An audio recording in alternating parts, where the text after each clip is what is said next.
Meaning of histology. Histology. Histology. Histology. Histology. Histology is a branch of biology that focuses on the study of tissues at a microscopic level. It involves examining the structure, composition, and function of tissues in living organisms. In the field of medicine, histology is used to diagnose and treat various diseases by analyzing tissue samples taken from patients.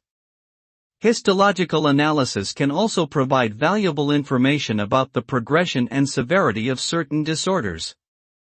Overall, histology plays a critical role in advancing our knowledge of the biological processes underlying health and disease, and in developing new treatments to improve human health.